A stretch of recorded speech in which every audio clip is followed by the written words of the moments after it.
বঙ্গোপসাগর ও বাংলাদেশের ওপর মাঝারি থেকে প্রবল সক্রিয় রয়েছে মৌসুমী বায়ু। এ অবস্থায় সারা দেশে বৃষ্টির প্রবণতা বাড়তে পারে বলে জানিয়েছেন আবহাওয়া অধিদপ্তর। পাশাপাশি তাপমাত্রাও বাড়তে পারে বলে পূর্বাভাস দেওয়া হয়েছে।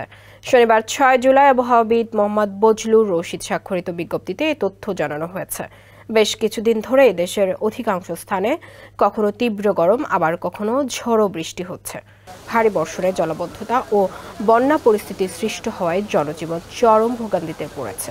বিজ্ঞপ্তিতে আরও জানানো হয়, মৌসুমী বায়ুর অক্ষ ভারতের পাঞ্জাব, হরিয়ানা, উত্তরপ্রদেশ, বিহার, পশ্চিমবঙ্গ ও বাংলাদেশের মধ্যাঞ্চল হয়ে আসাম পর্যন্ত বিস্তৃত রয়েছে। যমুনা রেফ্রিজারেটর, খাবার ফ্রেশ তো লাইফ জম্পেশ। এছাড়াও দেশের সব বিভাগেই পরবর্তী ৭২ ঘন্টা অস্থায়ীভাবে দমকা হাওয়া বয়ে যেতে পারে। একই সঙ্গে হালকা থেকে মাঝারি ধরনের বৃষ্টি অথবা বজ্রসহ বৃষ্টি হতে পারে। এছাড়াও রংপুর, ময়মনসিংহ ও সিলেট বিভাগের কোথাও কোথাও ভারী বর্ষণ হতে পারে বলে জানিয়েছেন আবহাওয়া অধিদপ্তর।